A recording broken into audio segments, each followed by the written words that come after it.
ओम शांति। मुरली तारीख 11/12/2023। मीठे बच्चे, तुम सबको जीवन मुक्ति का मंत्र देने वाले सदगुरु के बच्चे गुरु हो। तुम ईश्वर के बारे में कभी भी झूठ नहीं बोल सकते। प्रश्न: सेकंड में जीवन मुक्ति प्राप्त करने की विधि और उसका गायन क्या है? उत्तर: सेकंड में जीवन मुक्ति प्राप्त करने के लिए प्रवृत्ति में रहते कमल फूल समान पवित्र बनो। सिर्फ इस अंतिम जन्म में पवित्रता की प्रतिज्ञा करो तो जीवन मुक्ति मिल जाएगी। इस पर ही राजा जनक का मिसाल गाया हुआ है कि गृहस्थ विहार में रहते 1 सेकंड में प्रतिज्ञा के आधार पर जीवन मुक्ति प्राप्त की। गीत: यह वक्त जा रहा है। ओम शांति। बाप आते सबको सेकंड में जीवन मुक्ति देने। गायन भी है: सबका सदगति दाता जीवन मुक्ति दाता एक है। 1 सेकंड में जीवन मुक्ति क्यों कहते हैं? वैसे राजा जनक का मिसाल है। उनका नाम जनक था, परंतु भविष्य में वही अनुजनक बनता है। जनक के लिए कहते हैं कि उन्हें 1 सेकंड में जीवन मुक्ति मिली, लेकिन जीवन मुक्ति तो सत्युग त्रेता में कहेंगे। गुरु लोग कान में मंत्र देते हैं, उसे वशीकरण मंत्र भी कहते हैं।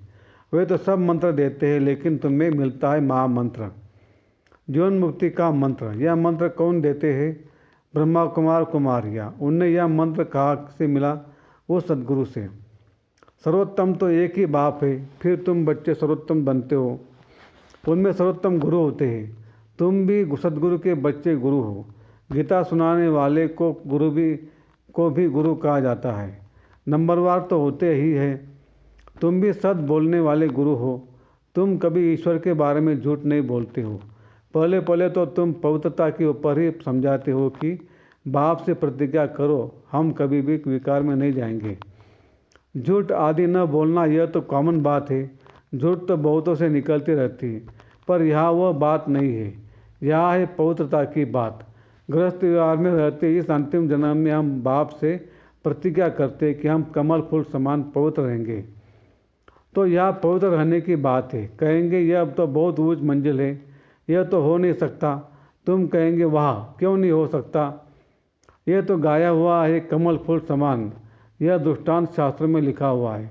जरूर बाप ने ऐसी शिक्षा दी है भी भगवान वाच या ब्राह्मणों वाच।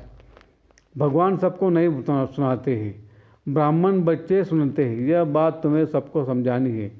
मूल बात है पवित्रता की। कमल फूल समान पवित्र बनना है। जनक मिसल, वही जनक फिर अनुजनक बना। जैसे राधे अनुराधे बनती है। कोई का नाम नारायण है तो भविष्य में अनुनारायण बनता है। यह एक्यूरेट बात है। तो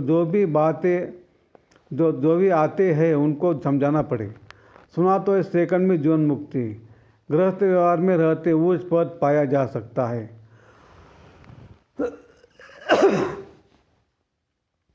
हम अनुभव से कहते, गपोड़ा नहीं मारते। भगवान वाच। मुख्य बात समझानी है। भगवान सबका बाप है। जरूर जीवन मुक्ति दाता भी वही है। यह है प्रवृत्ति मार्ग। सन्यासियों का तो है ही निवृत्ति मार्ग।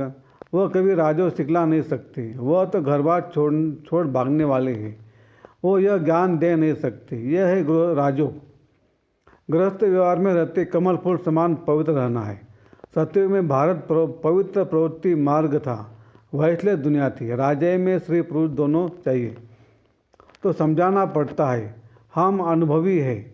गृहस्थ व्यवहार में रहते कमल फूल समान पवित्र रह सकते हैं। हम जानते हैं कि पवित्र बन बाप द्वारा पवित्र दुनिया के मालिक बनते हैं। पवित्र प्रवृत्ति मार्ग था, अब तो अपवित्र प्रवृत्ति मार्ग है। यह दुनिया ही भ्रष्टाचारी है। वह श्रेष्ठाचारी दुनिया थी। रावण भ्रष्टाचारी बनाते, राम श्रेष्ठाचारी बनाते। आधा कल्प रावण राज्य चलता है। भ्रष्टाचारी दुनिया में भक्ति मार्ग है। दान पुण्य आदि करते रहते हैं, क्योंकि भ्रष्टाचार है। समझ से मनुष्य जितना भक्ति दान पुण्य करेंगे तो फिर भगवान मिलेगा। भगवान की भक्ति करते हैं, कहते हैं कि जा आकर हमको श्रेष्ठ बनाओ। भारत श्रेष्ठाचारी था, अभी नहीं है। भ्रष्टाचारी श्रेष्ठाचारी बनते हैं। भारत की नई रचना की कहानी कोई जानते ही नहीं। चित्रों के द्वारा अच्छी तरह समझाया जा सकता है। ऐसे चित्र बनाने पड़ेंगे। हर एक सेंटर पर प्रदर्शनी के चित्र होने चाहिए। बाबा डायरेक्शन देते, भल लिख दे कि चित्र हमारे पास नहीं है, तो बाबा डायरेक्शन देंगे, यह बनाओ फिर सबको भेजो, तो सबके पास प्रदर्शनी हो जाएगी। यह चित्र बहुत अर्थ सहित है। पहले पहले यह बुद्धि में आना चाहिए कि हम बाप के बच्चे हैं। भगवान है स्वर्ग रचने वाला, नर का रचयिता है रावण। गोले के ऊपर 10 सिर वाले रावण का चित्र बना दो, स्वर्ग के गोले पर चतुर्भुज।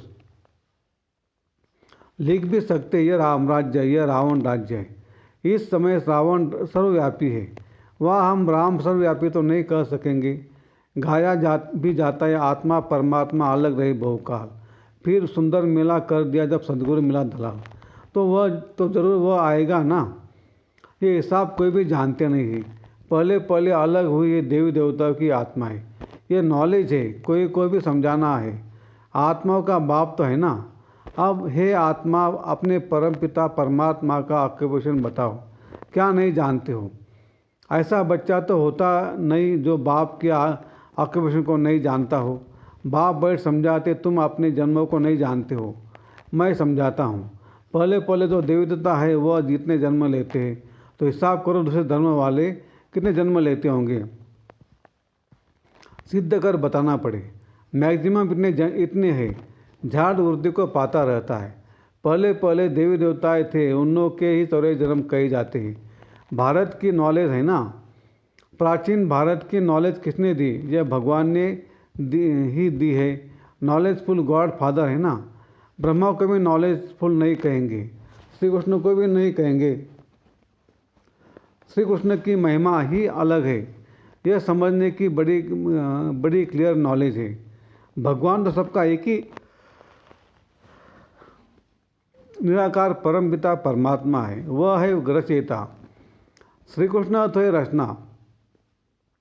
ऊंचे ऊंच भगवान तो एक है ना, सर्वव्यापी उनको कह नहीं सकते।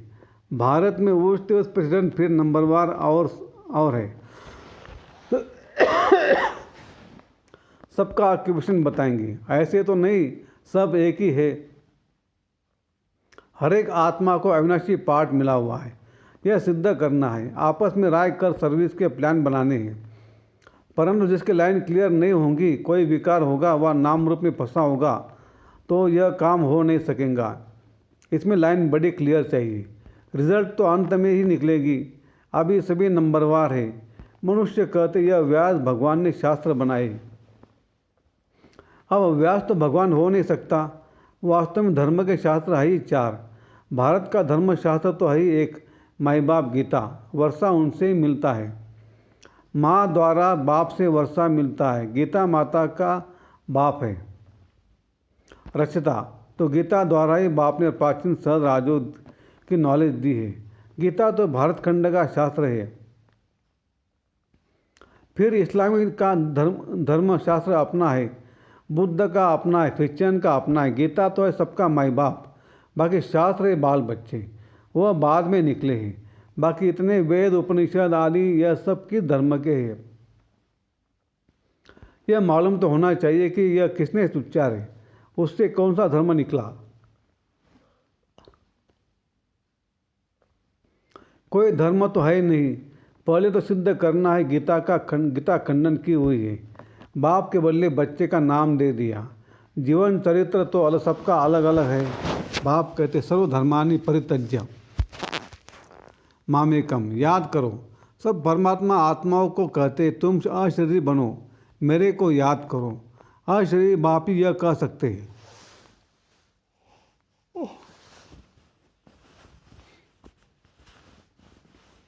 सन्यासी तो कह नहीं सकते, यह गीता के अक्षर है।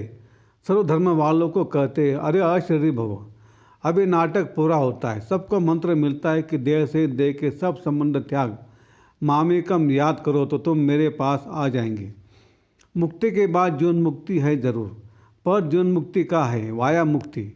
जो भी आते हैं सतो रजो तमो से पास करते हैं। समझानी कितनी अच्छी है, परंतु बच्चे एक कान से सोन दूसरे कान से निकाल देते हैं। वैसे है बहुत सहज।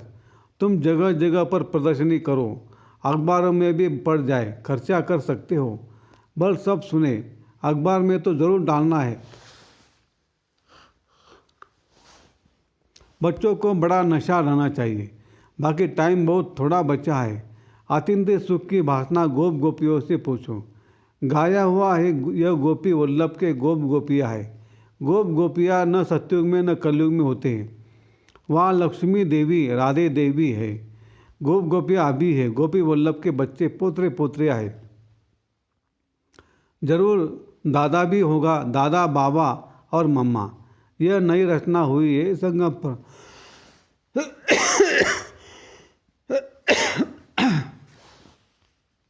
बाप कहते मैं कल्प कल्प कल्प के संगम युग आता हूँ नई दुनिया बनाने।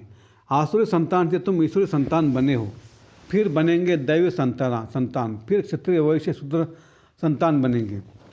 14 जन्म में फिर साथ साथ वृद्धि भी होती रहती है। झाड़ भी पूरा कंप्लीट चाहिए, प्रलय भी नहीं होती है। भारत तो अविनाशी खंड है, भारत की बहुत महिमा करनी है। भारत सब खंडों में श्रेष्ठ है, विनाश कभी नहीं होता। अच्छा, मीठे मीठे सिगलते बच्चों प्रति माता पिता बाप दादा का याद प्यार और गुड मॉर्निंग। रूहानी बाप की रूहानी बच्चों को नमस्ते। हम रूहानी बच्चों की रूहानी बाप दादा को याद प्यार गुड मॉर्निंग और नमस्ते। रात्रि क्लास 16/4/68। तुम ब्राह्मण बच्चों बिगर किसको भी यह पता नहीं कि संगम युग कब होता है। इस कल्प के संगम युग की महिमा बहुत है। बाप आकर राजों सिखलाते हैं। सतयुग के लिए तो जरूर संगम युग ही आएगा। है भी मनुष्य, उनमें कोई कनिष्ठ कोई उत्तम है। उनके आगे महिमा गाते हैं। आप पुरुषोत्तम हो, हम कनिष्ठ हैं। आप ही बताते मैं ऐसे हूँ ऐसे हूँ। अब इस पुरुषोत्तम संगम युग को तुम ब्राह्मण बिगर कोई भी नहीं जानते। इनकी एडवर्टाइज कैसे करें जो मनुष्यों को पता पड़े। संगम युग पर भगवान ही आकर राजों सिखलाते हैं। तुम जानते हो हम राजों सीख रहे हैं। अभी ऐसी क्या युक्ति रचे जो मनुष्य को मालूम पड़े, परंतु होगा धीरे। अभी समय पड़ा है, बहुत गई थोड़ी रही। हम कहते हैं तो मनुष्य जल्दी पुरुषार्थ करे, नहीं तो ज्ञान सेकंड में मिलता है जिससे तुम उसी समय सेकंड में जीवन मुक्ति पा लेंगे। परंतु तुम्हारे सिर पर आधा कल्प के पाप है, वह थोड़े सेकंड में कटेंगे। इसमें तो टाइम लगता है। मनुष्य समझते अभी तो समय पड़ा है, अभी हम ब्रह्मा कुमारी को पास क्यों जाए। लिटरेचर से उल्टा भी उठा लेते, तकदीर में नहीं है तो उल्टा उठा लेते। तुम समझते हो यह पुरुषोत्तम बनने का युग है।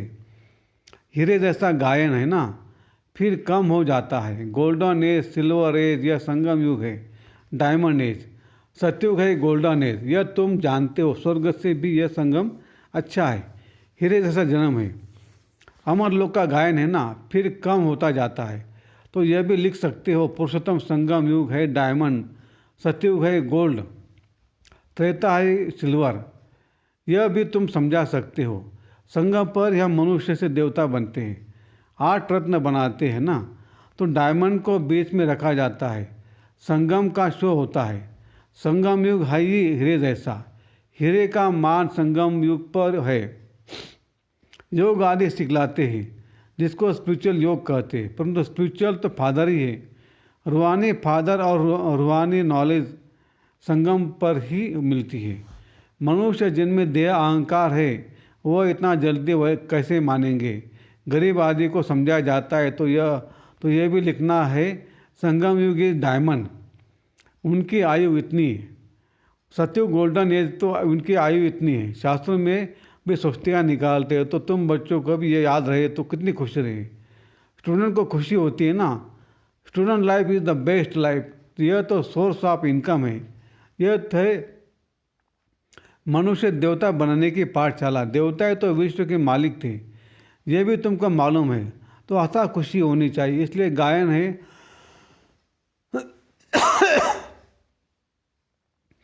आतिंद्य सुख गोपी वल्लभ के गोप गोपियों से पूछो। टीचर अंत तक पढ़ाते हैं तो उनको अंत तक याद करना चाहिए। भगवान पढ़ाते हैं फिर भगवान साथ भी ले जाएंगे। पुकारते भी है लिबरेटर गाइड, दुख से छुड़ाओ। सत्य में दुख होता ही नहीं, कहते विश्व में शांति हो। बोलो आगे कब थी? वह कौन सा युग था? किसको पता नहीं है। राम राज्य सत्युग, रावण राज्य कलयुग। यह तो जानते हो ना, बच्चों को अनुभव सुनाना चाहिए। बस क्या सुनाओ, दिल की बात। बेहद का बाप बेहद की बातें, बेहद की बादशाही देने वाला मिला है, और क्या अनुभव सुनाओ। और कोई बात ही नहीं है। इस जैसी खुशी और कोई होती नहीं है। कोई कभी किसी से रूठकर वास्तव में घर में नहीं बैठना चाहिए। यह जैसे अपनी तकदीर से रूठना है। पढ़ाई से रूठा तो क्या सीखेंगे। बाप को पढ़ाना ही है ब्रह्मा द्वारा, तो एक दोस्त से कभी रूठना नहीं चाहिए। यह है माया। यज्ञ में आसुर के विघ्न पड़ते है ना। अच्छा, मीठे मीठे रूहानी बच्चों प्रति रूहानी बाप और दादा का याद प्यार। रूहानी बच्चों को रूहानी बाप की नमस्ते। हम रूहानी बच्चों की रूहानी बाप दादा को याद प्यार, गुड मॉर्निंग और नमस्ते। धारणा के लिए मुख्य सार। एक, बाप जो सुनाते वो एक कान से सुन दूसरे से निकालना नहीं है। ज्ञान के नशे में रह आत्यंतिक सुख का अनुभव करना है।